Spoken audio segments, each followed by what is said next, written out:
Hey, what's going on, everyone? Welcome back to the channel. Wanted to talk a little bit about how to spec a Vengeance Demon Hunter for M+, if the game does go live with the state of things, given the talent trees, the way they're set up now. So this is the end state and kind of what I'm looking to drive towards. I'm going to go row by row and walk you guys through this. To me, it's easier to start with the specialization tree versus the talent tree for the class, because you're kind of building around specific skills that you get through the Vengeance tree. So we'll start there. I'm going to go ahead and reset, and then we'll walk through it. So we'll start here with Vengeance, and obviously you have to take Feldev because you have no choice. That's what you do. You'll then get into Frailty, and Frailty is going to be what gives you some passive healing. So it's going to be 8% of all the damage that you deal to targets that are affected by Frailty is going to heal you. You then go Fiery Brand because this is a great mitigation, especially for a single target, but you're able to spread Fiery Brand. So you definitely want to make sure that you take that. And then from here, my main goal for M+ is that I want to get all the way down to Spirit Bomb for sure to fit into this build. So I'm going to go ahead and I'm going to take Perfectly Balanced Glaive to get me there. And then I'm going to have to choose between Sheer Fury and Fracture. I have a habit of just going Fracture, but the other alternative is that Sheer is going to generate an additional 10 Fury. I don't feel like I'm ever starving for Fury. If anything, it's the lesser soul fragments. So I would go Fracture here. And then as you can see, we're locked. We need to drop 3 more talents before we can go ahead into Spirit Bomb. So I'm going to come back up here, and I'm going to count for going wide because there's a few things we need over here. Then we have to go right down the tree as well. So we're going to take Deflecting Spikes, which is going to increase your parry chance by 15% for 8 seconds. We're going to go ahead and invest right now. You can either go Roaring Fire, which is where Feldev heals you for up to 50% more based on your missing health, or you can go with the utility option, which is Sigil of Silence. This is going to place the Silence Sigil on the target, and it's going to activate and silence target for 10 seconds. So very, very strong. I can't imagine running a dungeon without it. We're not doing anything too challenging right now in testing. We're pretty much staying right at the M+ level of 10. So either way, I would say Sigil Silence is the choice. You might be able to get away with Roaring Fire if you have enough, mob control within your group. I'm then going to come over here because, like I said, we have to go over here either way. So Meteoric Strikes is where it's going to reduce the cooldown of your Infernal Strike by 8 seconds. So we'll do that. So next up, I'm going to make sure I get Spirit Bomb, and then I'm just going to kind of call it done for here right now. Now as we look at our other options, we can go into Feast of Souls, which is where your Soul Cleave heals you for an additional 6k over 6 seconds. Very weak, probably not worth investing in. You also have Agonizing Flames, which is where your Immolation Aura increases your movement speed by 10%. Not anything that's required, you're already a very mobile class. Extended Spikes increases the duration of Demon Spikes by 1 second. So Demon Spikes already is only active for a short period of time. So Extended Spikes, definitely worth investing in, and you have to get there anyway to go right down the middle to access some of these other traits. You then have the option of coming back up and looking at Retaliation, which essentially gives you like the bark skin effect where you reflect damage back on the attacker. Probably not worth it, but it does generate a high amount of threat. So if you do have threat issues, this might be something that you need to look at, but not anything that I'm going to invest in right now. Burning Blood, which increases your overall fiery damage by 5%.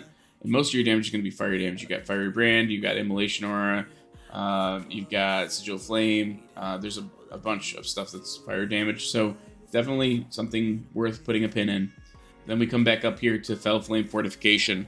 This is where you take 10% reduced magic damage while Immolation Aura is active. Now this kind of gatekeeps 2 skills here. The first of which is Sigil of Chains, which again is that mob control and something that could see a comeback depending on pathing here. Or you can go with Soul Barrier, which is going to give you an active shield every 30 seconds, so it's more of a proactive way to make sure that you're covered before you leap into a group. or you can go with bulk extraction, which is an on-demand heal. This is on a minute 30, so it takes a lot longer to get bulk extraction up. So what we're going to do, because I do want access to Revel in Pain, I'm going to go ahead and take Fel Flame Fortification to open that up. And that's instead, the alternative would be dumping the 2 points into Burning Blood. So you can do that as well. Either way, it's a 2-point investment. You're going to go 1 point here, and 1 point here, or 1 point here, and 1 point here, and you're going to get to here. So you can kind of pick and choose which one you'd like to do. If you're going more of a DPS build, this works, especially if you don't have to worry about sigil chains, or if you're not falling over and you don't feel like you need an extra cooldown, then by all means, go ahead and increase the overall damage or your fire damage. Next up, like I said, we're going to grab Revel in Pain for sure. And that's when Fiery Brand expires on your primary target. You gain a shield that absorbs up to 66k worth of damage for 15 seconds. And based on that's going to be based on your damage dealt while Fiery Brand was active. So before we go further down the tree, we're going to make sure that we come over and check out what's here. We've got Volatile Flame Blood. Immolation Aura grants 5 to 10 Fury when it deals critical damage. This effect may only occur once for every 1 second. So it's good Fury generation. Like I said, I don't ever feel starved on Fury in this build, so I'm going to go ahead and skip that. Ruinous Bulwark is where Fel Dev heals for an additional 10%, and 100% of its healing is converted to an absorbed shield for 10 seconds. I'm definitely going to go ahead and invest in that guy, because we want to be able to come right down the middle, as I mentioned before, into Darkglare Boon, but we're going to hold off for now just to kind of walk through the other options. The next is Fallout, and this is where Immolation Aura's initial burst damage has a chance to shatter lesser soul fragments from enemies. This one is... It feels weird not to play with this, especially from a lesser soul fragment generation perspective, because you're consistently leveraging this to get your 5th lesser soul fragment, so you can go ahead and pop Spirit Bomb. So it feels kind of silly to not take this, but by comparison, you can go ahead and opt into Void Reaver, which is going to reduce all damage you take by 4% for anyone that's afflicted by Frailty. And then enemies that are struck by your Soul Cleave are going to be affected by Frailty for 5 seconds as well. So you've got a choice to make here. Given the fact that we have 5 points left, we're going to go ahead and drop 2 into Darkglare Boon, because we know we're taking that no matter what. And then we're going to come check out these other options before we make our selection on the left side of the tree. So first up, Chains of Anger, and this is going to increase the radius of your sigils by 2 yards. Put a pin in that for now. And then Fiery Demise is where Firebrand also increases fire damage that you deal to the target by 20%. So as you can see, we're already starting to build around our fire damage profile a bit.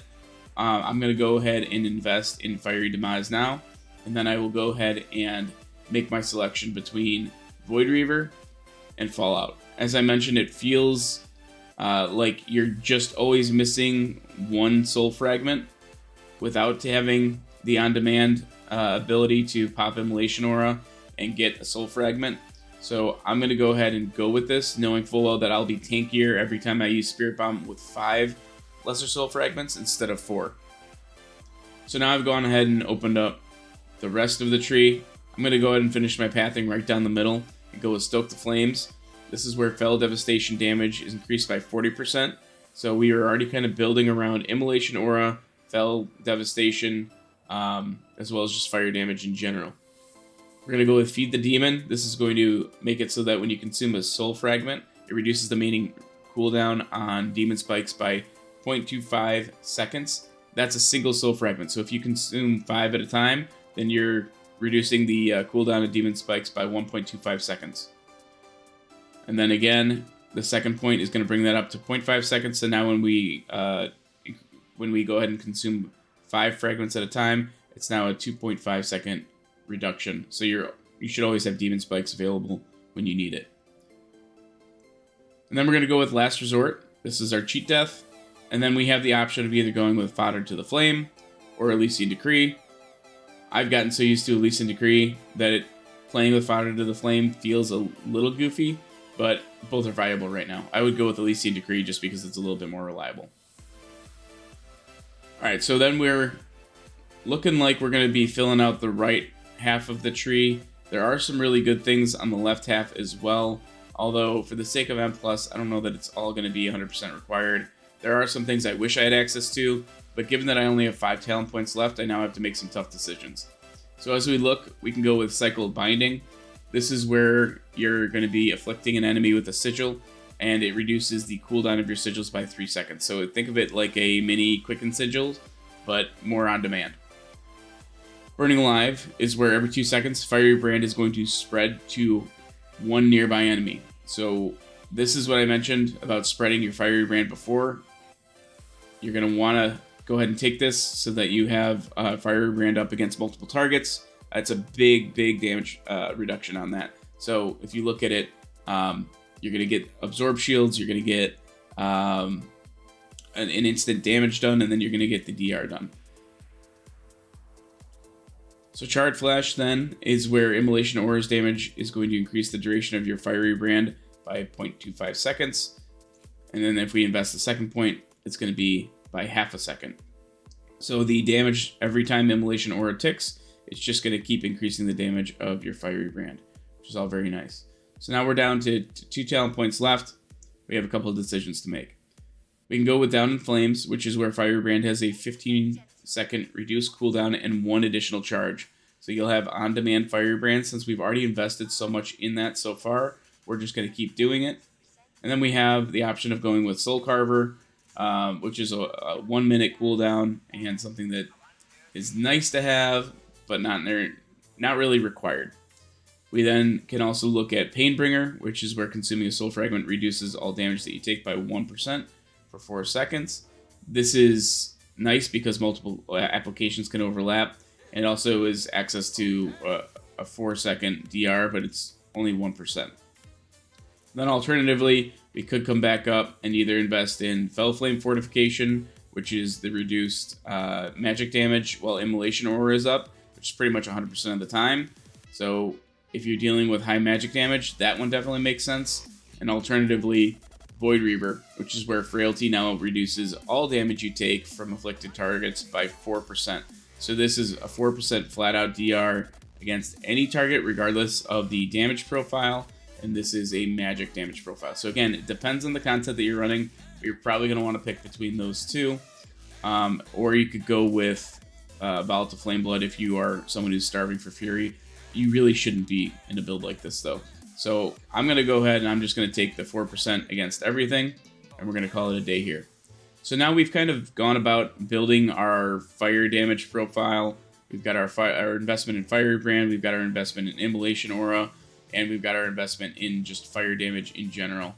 So that's going to be your Fell Devastation, that's going to be your Immolation Aura, that's going to be your Sigil of Flame, that's going to be your Fiery Brand. So this is, to me, a pretty good damage profile as well as mitigation, because everything that you're building your damage around are things that mitigate. Like Fiery Brand mitigates. Fell Dev is good mitigation. Alternatively, we mentioned that there's a couple choice nodes up here early on in the tree. Depends on how you play, but you're either going to have to give up Burning Blood, which is what increases your fire damage by 10% in order to get there, or you're going to have to make some tougher decisions towards the bottom of the tree. So let's go ahead and take a look at the general talent tree. So we'll go ahead and start with where it wants you to start. So Sigil Flame is baseline. You then have to go into Shattered Restoration, which is going to increase the healing of Shattered Souls by 10%. We're going to come right down here immediately to Charred Warblades. This is where you're going to heal for 5% of all the damage that you deal that's fire-based. So as you can see, we've built our fire talents over here, and now we're starting to benefit on this side of the tree as well. You can go with Flames of Fury, which is going to make it so that additional Fury is generated when Sigil Flame hits. That's an option. I'm going to go ahead and instead of investing further down that side, it's going to be a little tougher for me to go Vengeful Retreat. And there's a number of things that I want here, and we also, again, want to stick towards the middle and the right side of the tree as well over here. But just to kind of give you guys an idea of options, I can go into Consume Magic or Flames of Fury at this point in time. So Consume Magic is where you consume one beneficial magic effect, removing it from the target and granting you 20 Fury. This is your Purge. So I can either start with Vengeful Retreat, or I can start with Blazing Path. as we work our way down here. There's a couple of things that I want, a couple of things that I don't want or don't need, and most of it stems right in the middle of the tree. So we're going to go ahead and invest in Blazing Path, which is going to give Infernal Strike the second charge. We then get our Imprison, which is a great CC, especially if you don't have a rogue in the group for skips. And then from here, we look to make some decisions. So one of the things that I know I want is Aura of Pain, or alternatively Fellblade, if you like to play the Fellblade style. I personally would rather go Aura of Pain. That increases the critical strike of your Immolation Aura by 6%. And if you recall, we're building around our Immolation Aura. So I can get there in one of two ways. I can either go Bouncing Glaives, or I can go with an Improved Disrupt. This makes it so that my range is higher, or I can go into it through Consume Magic. So you have 3 different ways to get there. I don't really care about the Glaive Bounce so much, and sometimes that actually throws you a bit. So I'm going to go ahead and go with my Consume Magic for now, because it paths right down here to Infernal Armor. And then I'm going to grab Aura of Pain, and then as you can see, I've got one more left. As I mentioned, I already know I want Infernal Armor, so instead of it being much of a choice around, you know, the Disrupting Fury or the Improved Disrupt or any of that, I'm going to keep my baseline Interrupt, and I'm just going to invest in Swallowed Anger. This is where Consume Magic generates 20 Fury when a beneficial magic effect is successfully removed from the target. So it gives you additional Fury. So this is where the tree starts to feel a little funny. So I don't have any prerequisite for Rush of Chaos. This is going to reduce the cooldown of meta by 60 seconds. Of course, I'm taking that. And then, given the fact that I don't really have these choice options right now, I'm not going to be going over these because I've got nothing that paths me there. So we'll now start to talk about the tree this is the part of the tree I absolutely hate.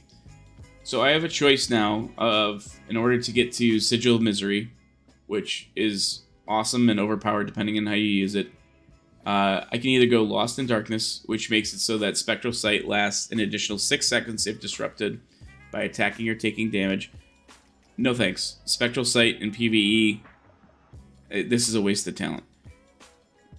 You then have this choice node, and you're forced right now to pick either this Lost in Darkness or one of these 2 choice nodes. First of which is Concentrated Sigils. This is where all sigils are going to be placed on you, and the duration of the effects is going to be increased by 2 seconds. Alternatively, I can have Precise Sigils, which is where my sigils are placed at my target's location, and the duration of their effects is increased by 2 seconds. So you get the duration improvement from both of these. They both feel really bad.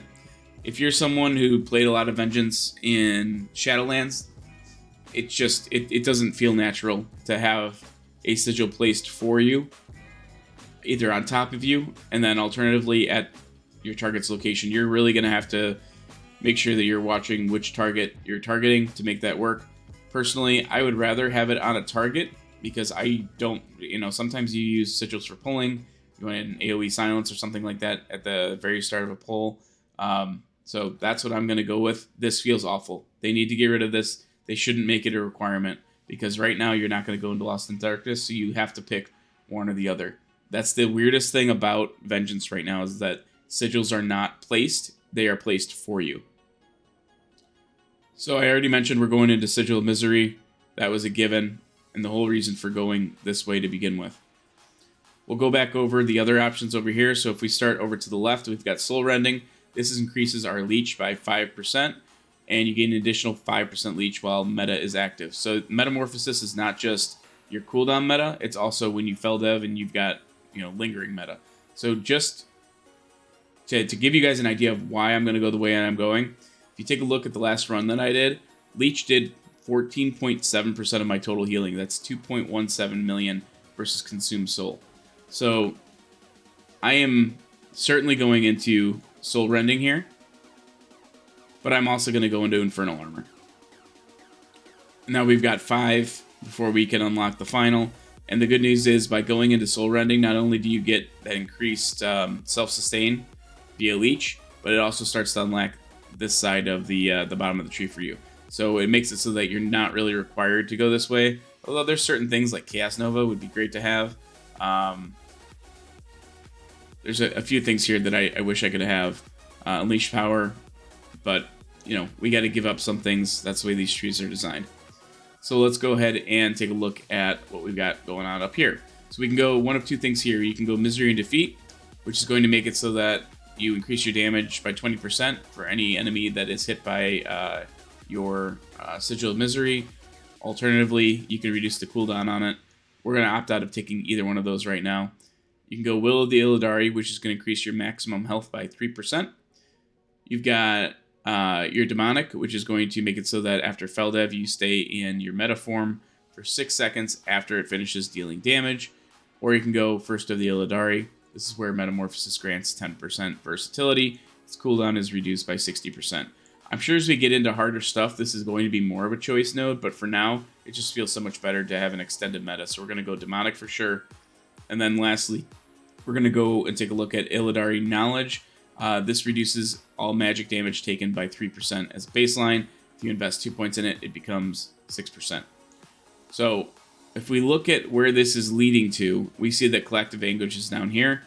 If you like doing a lot of damage, especially during Feldev windows, this is probably the way to go. So we'll go Illidari Knowledge for now, and then we've still got 2 points before we can advance. So we'll go Will of the Illidari, just to get down into these nodes. We've got Darkness here, so we'll certainly grab that because it's an awesome damage reduction on demand every 5 minutes. So a little bit more coordination is needed to drop Darkness. It's not something you just drop, because then you've got a 5-minute drought, so be mindful of that. We've got Internal Struggle, which increases your Mastery by 3%. Our Mastery was reworked a little bit. This is still not the best talent. I wouldn't want to sink it in here. If it wasn't Gatekeeping Collective Anguish, I wouldn't even bother. We've got Erratic Fellheart. This is where the cooldown of Infernal Strike is now reduced by 10%.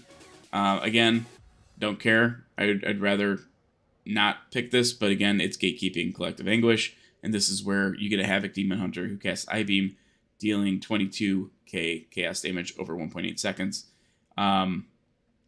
And now we're down to 6 points. So we've already got our Darkness. Our alternatives are Soul Sigils, which is where afflicting an enemy with a sigil generates 1 lesser soul fragment, so it helps with your soul fragment on demand. You can go into Long Night, which is going to increase the duration of Darkness by 3 seconds, or you can reduce the cooldown of Darkness and turn it from a 5-minute into a 3-minute. Or you can go with the Hunt, and the Hunt is so strong that you've got to take it. It's definitely worth playing around and trying to figure this out.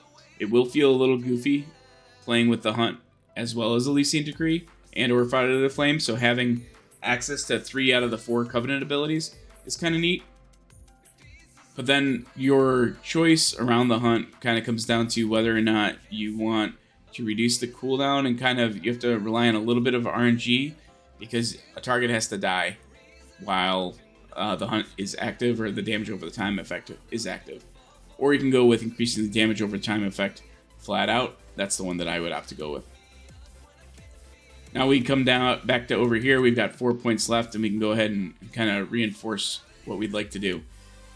You have Quicken Sigils down here, which makes everything activate 1 second faster, but it also has a big cooldown reduction of 20%. So since we're not going into the individual cooldowns for Misery, we're not going into, or is it Cycle of Binding over here, we're going to go ahead and just try to make our way down to Quicken Sigils. So we'll go with Eldrachi Design. This increases your parry by 3%. It's passive. You don't really notice it. Extended Sigils, which is going to increase the duration of sigil effects by 1 second. So that's always a good thing. And then we're going to end with Quicken Sigils. So this is essentially the Spirit Bomb build in a nutshell.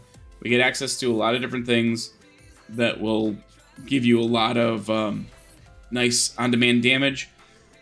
We're in meta a good amount after our Feldev windows. We've increased our overall fire damage through Burning Blood, and our damage profile with the Fiery Brand and a bunch of other things. We've got our Cheat Death. We've essentially got everything that we need to run M+. So hopefully this is helpful, and this is something that doesn't change too much, so that this is still viable after pre-patch and into Dragonflight. But either way, I think you can take these basic concepts and apply them once Dragonflight does go live. There's a few different choices that are certainly viable, but for the most part, I tried to make a beeline to the things that I had to have as baseline in order to feel good. I did run this last run with bulk extraction, so the reason why I opt out of specking into it is that bulk extraction is nice as far as on-demand consume soul, but it's a 1 minute and 30-second cooldown. Alternatively, soul barrier is a 30-second cooldown, so if you were to take the 2 points out of Burning Blood and you were to say, okay, I'm doing enough damage without it, then you would essentially go Fell Flame Fortification and then your pick here, just so you could get back into Revel in Pain here. Completely your choice, but given the fact that this was a 10 and I ran bulk extraction just to test it out, I still did a lot of really good damage, and I would have done a whole lot more if I actually had my fire damage profile built out a little bit better. So I think this is the way to go personally. So let me know your thoughts. I'm sure there are things that I missed, or you guys might be thinking, oh no, you can't not have Sigil of Chains or something like that. Everyone's going to have their opinion on this. That's what makes it fun. But this to me is a real good, easy baseline build that gives you really everything that you need in your kit without feeling like you're missing something as we leave Shadowlands and we head into Dragonflight. Thanks all.